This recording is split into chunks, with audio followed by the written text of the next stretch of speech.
第一次吉田内閣が直面した最大の課題は、日本国憲法の制定と食糧危機からの脱却でした。日本国憲法についてはすでに説明しましたので、ここでは食糧危機からの脱却について見ていきます。そもそもなぜ当時の日本で食糧危機が起きていたかというと、理由は大きく2つあります。1つ目の理由が敗戦によって台湾や朝鮮などの領土を失った影響で、これまで輸入に頼っていた米や食料資源が途絶えたからです。そして2つ目の理由が、戦地や旧植民地にいた多くの日本人が次々と本土に引き上げてきたため、国内の食料が足りなくなっていたからです。政府はこのような状況に対応するため、大量の紙幣を発行しましたが、その結果、ものすごい勢いでインフレが進行しました。国内の生活は非常に苦しいものになり、生活必需品は闇市頼みという状況に陥ります。こうして国民は衣服や身の回りの品を闇市で食料と交換しながら、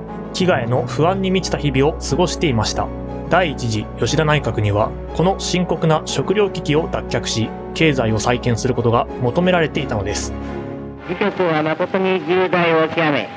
ことに食料問題の速やかなる打開は我が国民再生の鍵であり、一瞬の1000円すら許しません。そんな第一次吉田茂内閣の大蔵大臣は、戦後に自由党の中で頭角を現した石橋湛山でした。彼はもともとジャーナリストとして活躍していた人物でしたが、戦後になって政治の世界に足を踏み入れたのです。そんな石橋の考えは、財政赤字を容認してでも復興を急ぐべき、自由経済こそが再建を促進するというものであり、積極財政路線を取っていました。しかし、これに反対する立場を取っていたのが GHQ で、インフレの抑制を最優先すべき、当面は経済の統制を続けるべきと考えており、緊縮財政路線を取っていました。GHQ からすると、石橋湛山の財政政策は、インフレを加速させる危険なものだったのです。このような経緯もあって GHQ は石橋湛山を嫌い、吉田茂に対して石橋湛山を辞任させろと何度も要求するようになっていきます。次第に吉田茂は石橋湛山と GHQ の間で板挟みに苦しむことになっていくのです。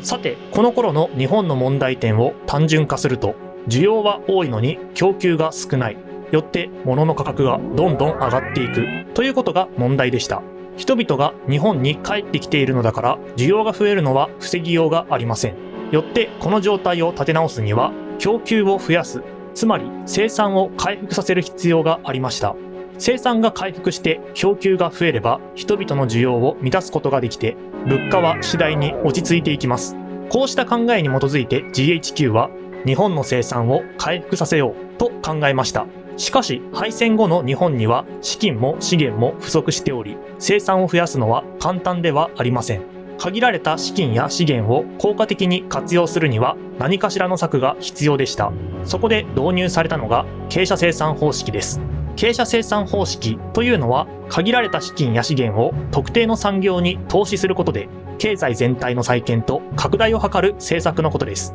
わかりにくいので具体的な話をします。この頃、すべての産業の基盤とみなされていたのが石炭産業と鉄鋼産業でした。なぜなら石炭がなければ蒸気機関が動かないため、鉄道や工場が止まってしまうし、鉄鋼がなければ機械や設備を作ることができないからです。ということで政府は石炭産業と鉄鋼産業に重点的かつ優先的に投資を開始、石炭と鉄鋼の生産回復を目指していきます。まず、わずかに輸入されるようになっていた油や石炭で鉄鋼を生産します。次に、その鉄鋼を炭鉱設備の補修や増強に投入して石炭の生産を回復。こうして生産された石炭は再び鉄鋼生産の燃料として使用されます。このように石炭産業と鉄鋼産業の生産物を互いに投入し合って相互の回復を促し、経済全体の復興を支えていく。これが傾斜生産方式の考え方でした。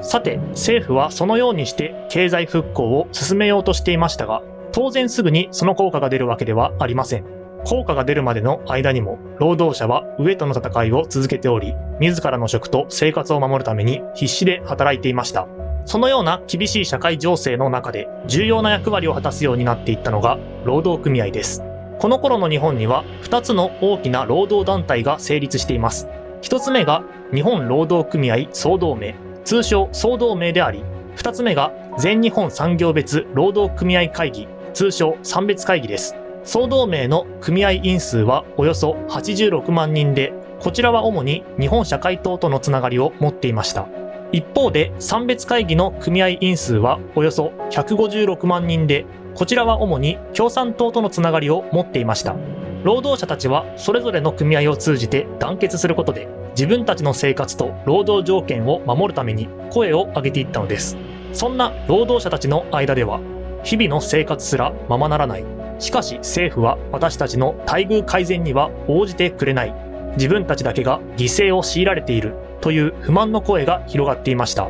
このような社会情勢の中で共産党はすでに吉田内閣を打倒する、人民共和国政府を樹立するという方針を決めていたため、産別会議を通じて労働者を指導、労働運動を単なる賃上げ要求から政治闘争へと発展させ、政権の奪取を目指すようになっていきました。一方で日本社会党と総同盟は、労働者と使用者が協力し、生産の能率化を目指すべきだという立場を取っており、共産党と産別会議に比べると穏健な方針を決めていました。しかし共産党が主導する労働運動はどんどん広がっていき、ついには官公庁の労働者、つまり公務員にまで到達します。当時公務員の給料はインフレに追いついておらず、産別会議系の公務員組合が民間並みの賃上げを要求するようになったのです。このような労働運動の拡大・激化を受けて、総同盟も次第に産別会議との提携に傾いていき、やがて教員や鉄道職員、電気、新聞、通信、炭鉱など、ありとあらゆる分野の組合が賃上げを要求して運動に参加していったのです。こうした中、吉田内閣打倒を訴える大規模なデモが行われ、国会周辺には約50万人の人々が集まりました。このような事態に呼応する形で、野党3党が共同で国会解散決議案を提出。議会はすでに国民の信頼を失っている。解散してもう一度民意を問うべきだと主張します。これに対して吉田茂は、政府としては必要な取り締まりを行うと宣言し、ストライキを行う労働者たちを不逞の輩と非難して、労働運動に対決する姿勢を表明。しかしこのような対応では過激化する労働運動に対して火に油を注ぐようなものです。このままでは状況がさらに悪化してしまう。そう考えた吉田茂は、労働運動を沈静化するための新たな打開策を模索します。その一つの手段として浮上したのが社会党との連立でした。なぜここで社会党との連立が模索されたのか、順を追って見ていきましょう。まず当時の衆議院の状況を確認します。直近の選挙で衆議院はこのような状態になっており、過半数を取れなかった自由党は進歩党と協力することで過半数を確保していました。しかし進歩党も無条件で協力したわけではありません。当然見返りが必要です。よって吉田茂を内閣総理大臣に指名する代わりに、進歩党から複数の国務大臣を内閣に参加させるように求めています。このように複数の政党が協力して組織する内閣のことを連立内閣と言います。つまり社会党との連立というのは、この自由党と進歩党との連立の中に社会党を加えようという構想でした。総同盟とのつながりが強い社会党を内閣に取り込むことができれば、労働運動の勢いを抑え込むことができるのではないかと考えたのです。こうして吉田茂は社会党の書記長